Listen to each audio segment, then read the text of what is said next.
పసిపిల్లల్ని ఇతర రాష్ట్రాల నుంచి కూడా తీసుకొచ్చి ఇక్కడ పెట్టి ఇతరులకు అమ్ముతున్నారు. తాజాగా ఒక 5-6 పట్టుకున్నారు, అరెస్ట్ చేశారు.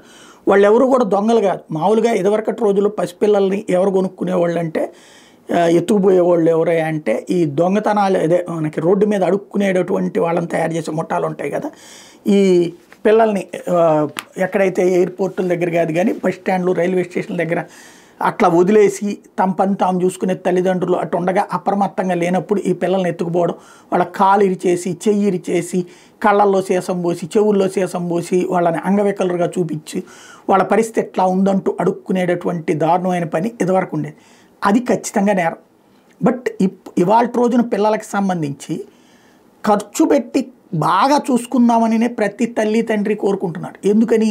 వీళ్ళకి పిల్లలు పుట్టే పరిస్థితి లేకపోవడం వల్ల, వీళ్ళ ఆరోగ్యరీత్యా పిల్లలు పుట్టే పరిస్థితి లేకపోవడం వలన రకరకాల ఐవీఎఫ్లా, బియూఎఫ్లా ఏయో రకరకాలు చేయించుకుంటారు. పాపం అన్నీ అయిపోయాక ఇక పిల్లలు పుట్టంటే ఆర్టిఫిషియల్గా కనడానికి కూడా ట్రై చేస్తున్నారు. అలా కూడా సాధ్యం కాదన్నప్పుడు మాత్రమే ఈ ప్రక్రియ చేపడుతున్నారు పిల్లల్ని పెంచుకోవడానికి. బట్ ఆ పెంచుకునేటటువంటి పిల్లలకు సంబంధించిన ఇప్పుడు సమస్యలు, చిక్కులు ఎదురవుతున్నటువంటి పరిస్థితి. అలాంటి వాళ్ళకి సంబంధించి వాళ్ళు అమ్ముతున్నారు, వీళ్ళు కొంటున్నారు. వెంటనే ఎక్కడో ఒక చోట ఇష్యూ వచ్చాక పోలీసులు మొత్తాన్ని పట్టుకెళ్తున్నారు.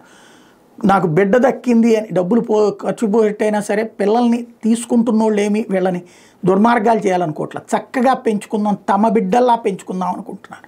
వీళ్ళని పోలీసులు అరెస్ట్ చేస్తారు, అంతా బాగానే ఉంది. బట్ ఆ పిల్లల్ని అమ్మినటువంటి తల్లిదండ్రులు వాళ్ళ ఆర్థిక స్తోమత లేకనే అమ్ముతున్నారు. ఈ కొన్నటువంటి తల్లిదండ్రులు ఆ పిల్లల్ని బాగా చూసుకోవాలనినే చేస్తున్నారు. ఇద్దరి ఇంటెన్షన్లోనూ ఎక్కడా లోపం లేదు. బట్ చట్ట ప్రకారం ఇది నేరంగా ఉంది కాబట్టి సమస్య ఎదురవుతుంది.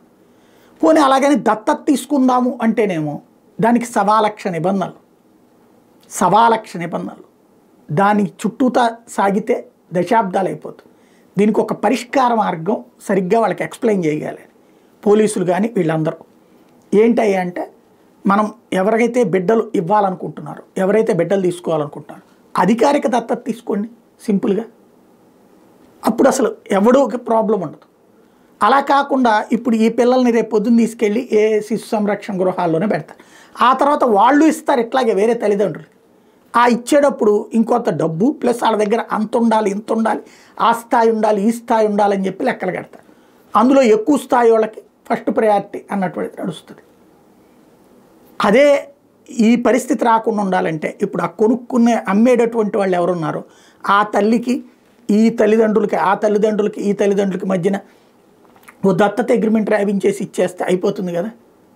చట్టబద్ధంగా దత్తత తీసుకోవడం బెటర్ కదా, సంప్రదాయబద్ధంగా. అదేదో ఆలోచించుకుంటే బెటర్. లేదా దీనికోసం ఒక చట్టాలు రాష్ట్ర ప్రభుత్వాలు చేయడం బెటర్. అలా ఎవరైతే ఇస్తానంటారో వాళ్ళు డబ్బులు అనేటటువంటిది జరిగిపోతే సహజంగానే.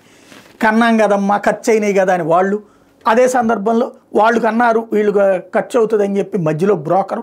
అట్లాగే ఇక్కడ మనకి బిడ్డలు కావాలన్నటువంటి తల్లిదండ్రుల యొక్క ఆశ. ఈ ముగ్గురికి వీళ్ళేమో డబ్బులు కోల్పోతున్నారు, బట్ బిడ్డ కావాలనుకుంటున్నారు. వాళ్ళేమో కనీసం కన్నందుకు అంత ఎంతో ఖర్చు అన్న సంపాదించుకున్నాను. మధ్యలో వాళ్ళు వీళ్ళ అవసరాలు, ఈ ఇద్దరి అవసరాలని అనుసంధానం చేసినందుకు తినాలనుకుంటున్నారు. దీనికి ప్రభుత్వమే ఏదన్నా వ్యవస్థ ఏర్పాటు చేసి ఎవరు ఇవ్వాలనుకుంటున్నారు, ఎవరు తీసుకోవాలనుకుంటున్నారు లాంటిది ఏదైనా ప్లాన్ చేస్తే పోతుంది.